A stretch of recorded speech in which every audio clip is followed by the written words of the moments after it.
Salutations à tous, c'est toujours le frère Constant Motati Timbe, toujours dans la continuité des messages et des exhortations par la manifestation de la grâce de Tété Loba, créateur unique et véritable, et par la permission du seul enseignant mandataire à notre époque, notre Moledi Zulu Lasson. Nous allons encore aller dans Kalatambale, qui est Bible, le livre de la vérité, la véritable histoire de l'homme noir, la véritable histoire de l'humanité, les récits primitifs, ancestraux et originaux du peuple noir, qui est le peuple originel, car la spiritualité c'est une question de race. Mais toi qui es non noir, toi qui as l'amour de la vérité, toi qui aimes la justice, viens à la vérité, car il n'y a que par la vérité qu'on parvient au salut véritable. Donc nous allons aller dans le livre de Wonja. Dans les Bibles actuelles classiques, il le nomme Ésaïe, mais nous savons que l'histoire d'Ésaïe dans les Bibles actuelles classiques est remplie d'erreurs, d'anomalies, de confusion, et c'est faux. Mais l'histoire véritable donc de Wonja, qui signifie libre, donc la liberté, c'est dans Kalatambale où c'est restitué, donc le livre de la vérité. Et donc nous avons la grâce de pouvoir lire aujourd'hui un des chapitres, c'est-à-dire une partie d'un de ces chapitres de son livre qui s'intitule Prise de contact et vision du futur. Donc ça c'est le titre du livre de Wonja. Et au niveau donc de, pour ceux qui ne savent pas, ceux qui viennent d'arriver, que ce soit sur la chaîne YouTube officielle, donc Zulu Lasson, YouTube, la chaîne YouTube, une vision c'est quoi? Donc une vision c'est de voir par les yeux de son esprit. Donc qui va voir par les yeux de son esprit? C'est l'âme, car nous savons que nous sommes constitués de trois êtres, l'esprit, l'âme et le corps. Donc c'est l'âme donc qui est libérée, qui va fusionner avec son corps, et qui va, avec son corps spirituel, donc son esprit, et qui va voir par les yeux de son esprit. Et Amutopeda Mundi, donc lui va parler de la part du Mundi. Et parler de la part du Mundi, donc ça veut dire que c'est par le Mundi, c'est-à-dire l'esprit supérieur, qui sera en contact avec lui par les entités du grand ordre des choses. Et ici, par rapport à Wonja, donc c'est Mutatedi qui est le guide, celui qui guide et qui intronise les initiés. Donc il y aura cette prise de contact-là par le Mutopeda Mundi pour qu'il puisse avoir des visions. Donc c'est le plan spirituel qui décide de montrer des visions selon la vérité. Car le monde occulte, eux, quand ils possèdent les faux prophètes, ces faux pasteurs, ceux qui se disent Dieu m'a dit, Dieu m'a mis à cœur, eux, quand ils vont se dire avoir des visions, ça sera par rapport à leur imagination déjà qui est corrompue. Parce qu'ils sont dans le mensonge. Car la seule vérité, c'est dans Kalata Mbale. Et c'est Zulu Lasson qui la porte à notre époque. Donc, prise de contact et vision du futur. Wonja, il va voir donc plusieurs époques dans ses visions. Et il va relater donc cela dans son livre. Et c'est d'une richesse et d'un mystère dont on ne peut imaginer. Parce que c'est profond, c'est lourd, c'est la nourriture solide par rapport aux visions de Wonja. Donc, comme je disais, nous allons aller au chapitre 14 pour ce partage. Et nous avons la grâce de pouvoir lire du verset 1 au verset 8. Le titre du chapitre 14, c'est « Le retour des exilés graciés ». Donc, le retour des exilés graciés. Les exilés, déjà, bon, physiquement, on peut voir ce que c'est qu'un exilé. Celui qui peut avoir été déporté, celui qui a quitté son pays, peut-être à cause des guerres ou de ce qui se passe, de ce qui se manifeste dans ce qui se manifestait dans son pays, qui pouvait amener à détruire son intégrité physique. Donc il va s'exiler, donc il va partir, se déplacer. Et il y a aussi l'exilé dans le sens spirituel, c'est-à-dire celui-là qui va donc être écarté de la vérité, écarté de la source, écarté de la spiritualité originelle ici concernant le non-initié, car le non-initié c'est l'homme noir. L'homme noir donc qui ne marche pas selon la vérité, qui ne marche pas entièrement selon la vérité. Donc, ici donc les exilés graciés, mais déjà il y a un retour. Wonja donc ici, donc il annonce qu'il y aura donc ce retour par rapport à la prophétie. Donc ce qui a été dit, ce qui va se manifester. Et pour que ça se manifeste par la manifestation de la grâce de Loba. Donc en cela, les exilés graciés vont retourner, vont revenir. Mais ils vont revenir comment? Et c'est ça qu'on va voir aussi par rapport à l'exhortation. Au verset 1, donc, il est dit « Car le verbe de Loba aura compassion des non-initiés, de ceux de Tindi, virgule. » Et Tindi, c'est le véritable nom de celui dont ils vont nommer Jacob dans les Bibles classiques, dont ils ont falsifié l'histoire de l'homme noir. Mais son véritable nom, c'est Jacob. C'est Tindi, plutôt.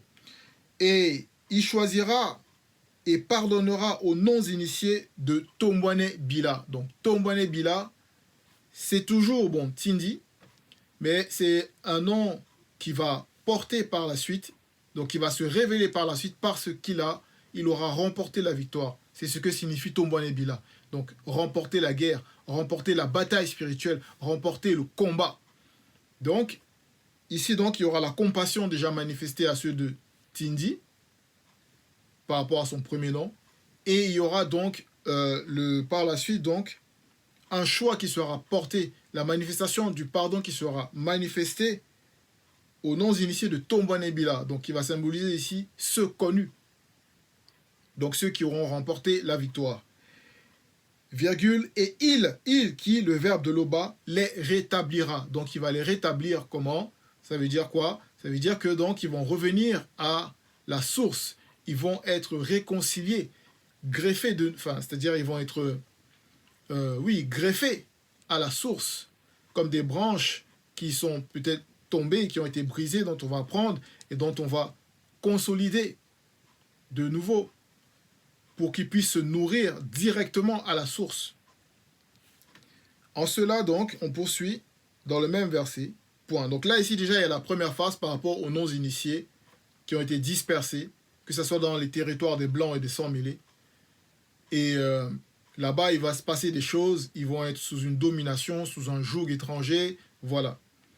Et maintenant aussi, le retour va concerner aussi les Blancs et les Sans-Mêlés. C'est pour ça qu'à la suite du verset, il est dit « Les Blancs et les Sans-Mêlés qui auront reçu la grâce se joindront à eux, donc aux non-initiés, qui auront reçu la grâce, donc non-initiés graciés, et ils s'uniront à la maison de Tindi.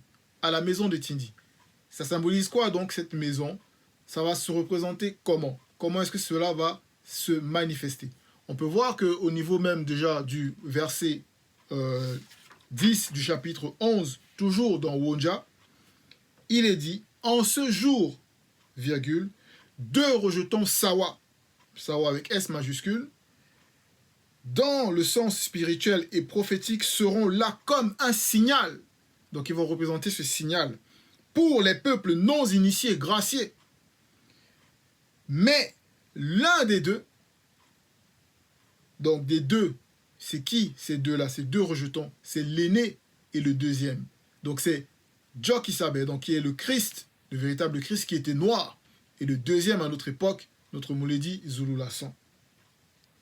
Sera aussi, donc l'un des deux sera aussi pour les Blancs et les Sans-Mêlés qui auront obtenu la manifestation de la grâce dans le visible, virgule. Maintenant, se tourneront vers eux, donc vers les deux, parce que eux ici c'est avec E majuscule, et la gloire sera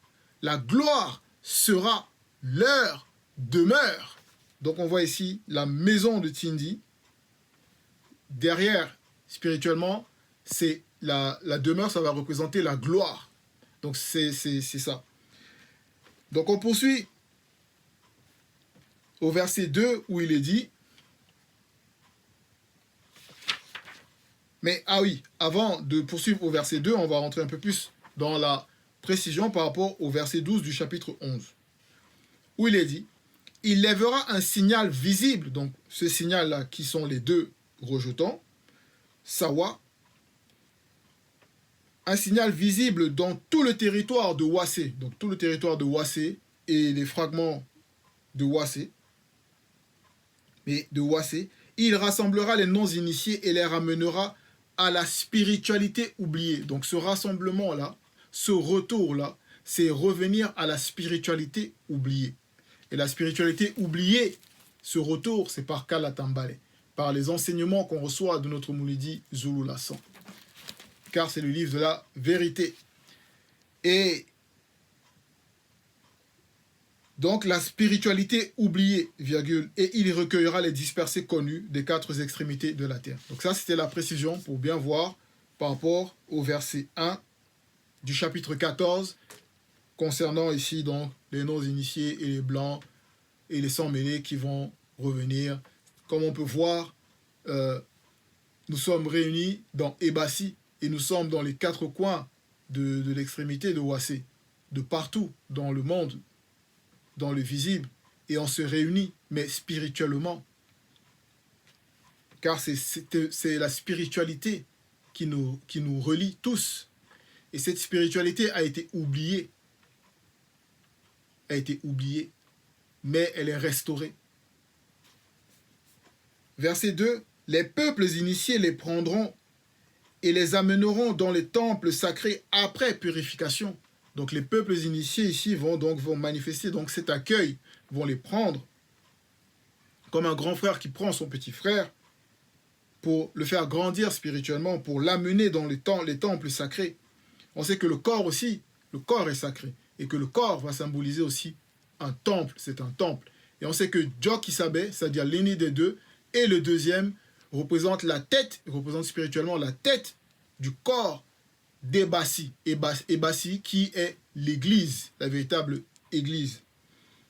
Et ici donc, ça va symboliser quoi? Comment ça va se manifester? On peut voir ça dans le livre des Sombé, chapitre 35 au verset 6, où là, Djok Isabé, qui est l'aîné des deux, on va voir ce qu'il a manifesté spirituellement. Mais on sait que Djok Isabé et le deuxième ne font qu'un. Et au verset 6, il est dit, il a voulu ainsi rendre l'assemblée des initiés, donc Ebassi, l'église, encore plus digne d'être à Loba. Après avoir purifié plusieurs non-initiés graciés par l'eau de la parole purificatrice. Il a voulu, et ici, parole et purificatrice avec P majuscule. Il a voulu présenter l'assemblée des initiés, Ebassi, l'église, dans toute sa beauté, pure et sans défaut, sans tache, ni ride, ni aucune imperfection. Donc c'est ce cheminement-là, c'est dans le fait que les peuples initiés ici vont prendre, donc c'est les non-initiés graciés, les blancs et les sans-mêlés qui vont s'attacher à la parole, c'est-à-dire qui vont manifester l'amour et la justice, pour qu'ils puissent venir dans les temples sacrés après purification. Et c'est pour ça aussi il y a plusieurs églises de maison qui sont manifestées de partout, que ce soit dans les territoires, dans les fragments du continent, à Ouassé, et c'est la manifestation de la grâce, et c'est la prophétie qui est en train d'être tout simplement manifestée, car rien ne peut et ne pourra arrêter cette prophétie, cette marche de la réconciliation avec le Verbe de Loba. Verset 3, et quand le Verbe de Loba t'aura donné du repos, virgule, après tes fatigues et tes agitations, virgule, et après la dure servitude qui te fut imposée par les blancs et les sans-mêlés. Donc on voit ici que il y a eu des agitations, il y a eu des fatigues dans ces territoires où les non-initiés ont été exilés, dans les territoires qui ont été mis à disposition pour les blancs et les sans-mêlés. Là-bas, on voit par rapport à l'histoire ce qui s'est passé, que ce soit l'esclavage, que ce soit même au niveau de Ouassé, la colonisation, ce qu'ils vont appeler la néocolonisation. On voit ce qui se manifeste, on voit les guerres, toutes ces formes de domination. Ça fatigue le corps. Et dans cette fatigue-là, il y a le désespoir qui est manifesté. Et les agitations, ça va symboliser le fait que non seulement l'homme noir, le fait qu'il ait oublié donc la spiritualité, sa spiritualité originelle, ben, il va tâtonner.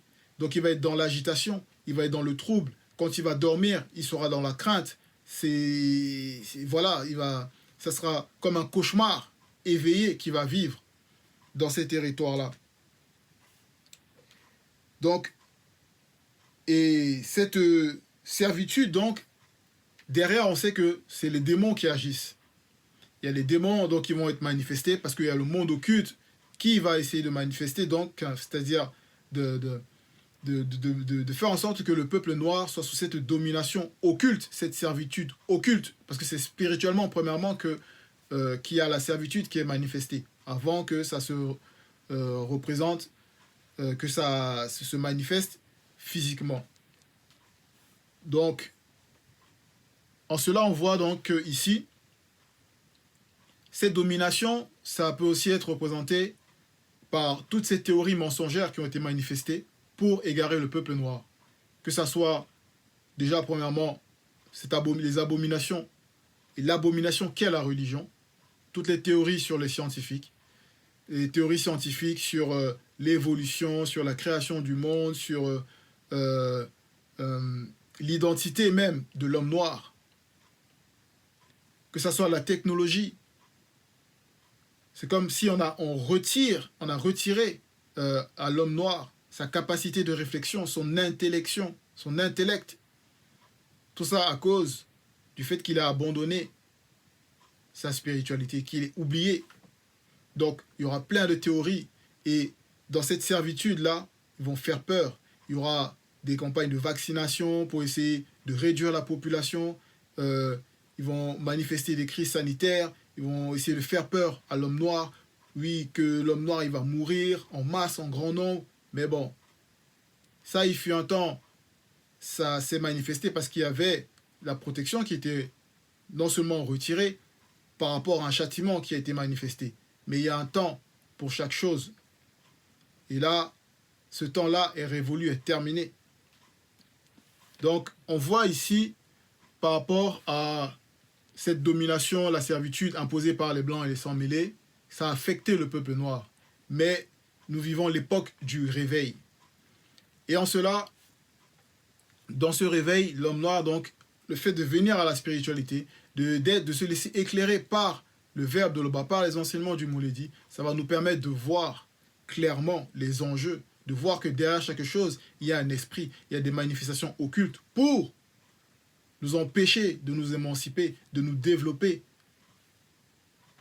Donc, au verset 4, on poursuit. « Alors, tu prononceras ce chant contre les démons et contre le roi non initié de Djombela Mundi, virgule, et tu diras : Et quoi ? Le tyran n'est plus. L'oppression a cessé. » Ici, Wonja, donc, il va parler dans la vision par rapport à ce qui s'est manifesté à un temps, c'est-à-dire il y avait un roi non initié à Djombela Mundi. Djombela Mundi, c'est quoi ? C'est la Babylone. Et la Babylone, c'est pas en Irak, tout ça, où ils vont essayer de représenter au Moyen-Orient, c'est faux. Même les cartes de l'Afrique antique le prouvent, on voit sur les cartes, c'est marqué Babylonie, et c'est au niveau de l'Afrique de l'Est. Donc la Babylone, c'était en Afrique. Et ce roi-là non initié, donc ce noir qui est non initié, il tyrannisait des peuples de non-initiés, de blancs et de sans-mêlés.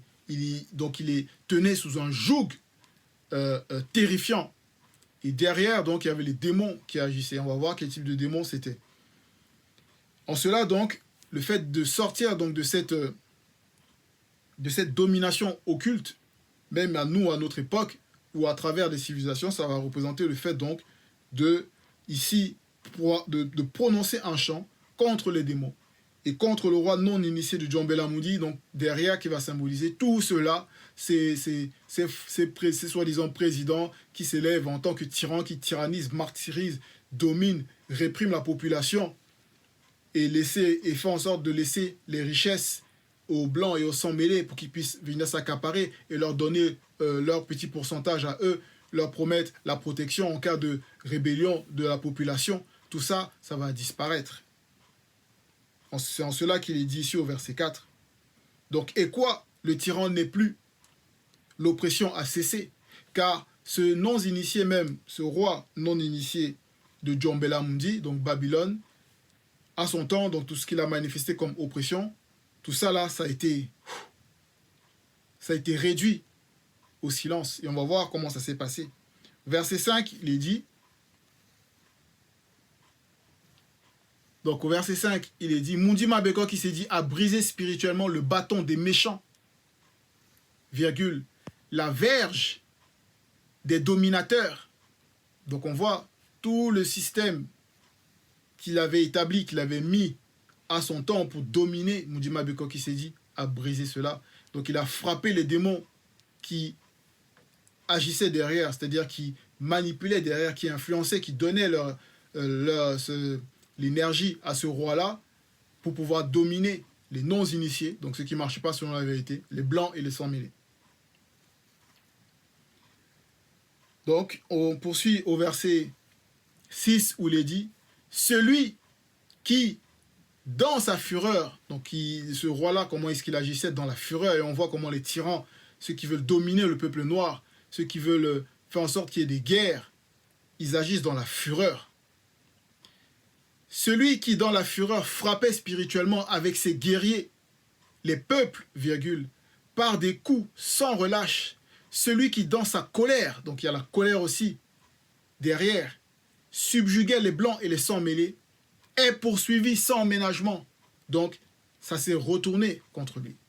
Comme on peut voir même des personnes, des présidents ou qui vont essayer de s'élever, vont devenir des tyrans, vont tyranniser, martyriser la population, ça va se retourner contre eux.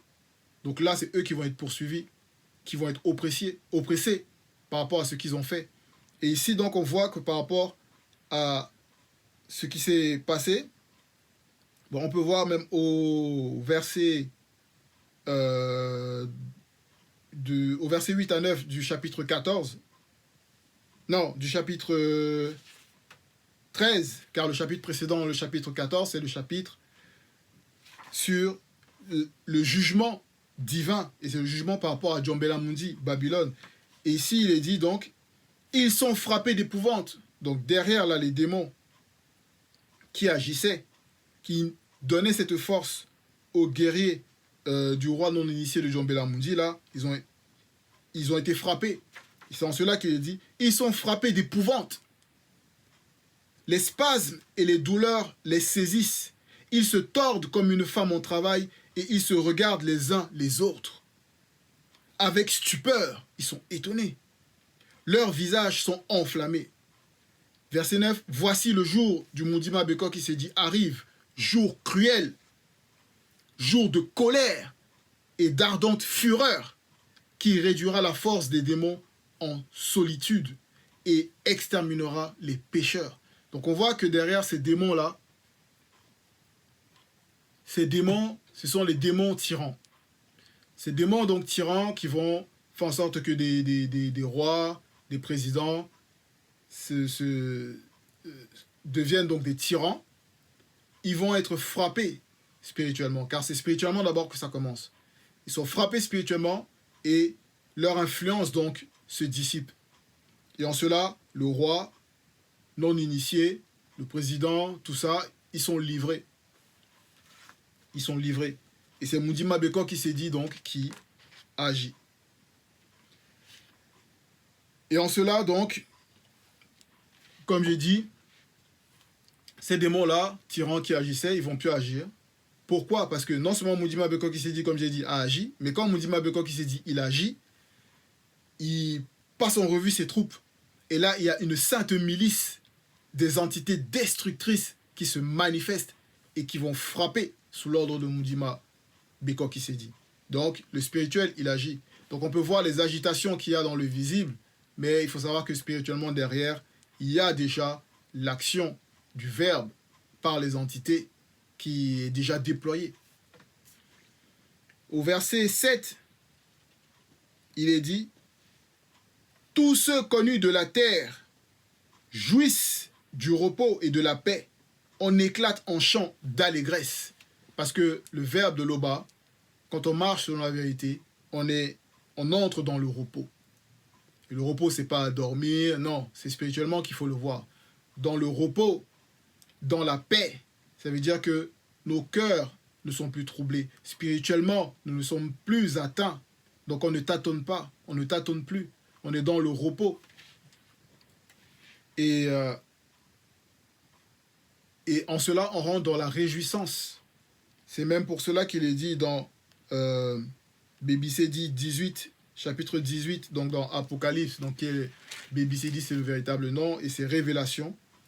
Bébicédie 18 au verset 19 où il est dit, on va lire, verset 19, pour voir l'état de cette réjouissance-là, où il est dit même, initiez, Réjouis-toi sur elle. Donc sur qui? Sur Babylone, Jambela Mundi, qui a été fermée, donc qui a chuté. Et vous, les non-initiés graciés, virgule, les apôtres et les prophètes, réjouissez-vous aussi. Donc on doit rentrer dans cette réjouissance-là de ce qu'on a été extirpé du joug spirituel du monde occulte. Car Mundi Mabeko qui s'est dit, vous a fait justice en la fermant. Donc ça veut dire en détruisant donc l'influence des méchants du monde occulte. Voilà. Verset 8, il est dit, les cyprès même, les cèdres, virgule, se réjouissent de ta chute. Donc les cyprès, les cèdres, ce sont des arbres. Et derrière, ça va représenter des entités. Donc, se réjouissent de ta chute. 2 points. Depuis que tu es tombé, virgule, personne ne monte pour nous abattre. Donc depuis la chute donc, de ceux qui tyrannisent, ceux qui derrière, ça va même aussi représenter, quand on parle des blancs et des sans-mêlés, qui vont là essayer de manifester, comme on peut voir actuellement au niveau de l'actualité, des complots pour essayer d'envenimer la situation par rapport à leurs intérêts qu'ils ont par rapport aux richesses de l'Afrique, aux richesses de Ouassé, aux richesses de l'homme noir. Donc, ils ne veulent pas se séparer de ça. Et en cela, ils veulent provoquer des guerres. Et ils se donnent des légitimités de ne pas vouloir quitter un territoire parce que, soi-disant, ils ont été établis là par un gouvernement qui a été, soi-disant, élu démocratiquement. Alors que si on regarde même par rapport à ce gouvernement, ces présidents qui sont mis en place, on voit derrière qui c'est qui tire les ficelles. Donc ici, c'est le réveil que le verbe de Loba il permet qu'on puisse avoir par la manifestation de sa grâce. En cela, nous vivons les temps de la prophétie. Et nous devons être conscients de ça. Du retour des exilés graciés. À l'époque du deuxième. Donc, c'était l'exhortation, frères et sœurs. Loba, créateur unique et véritable, est toujours glorifié. Ainsi soit-il.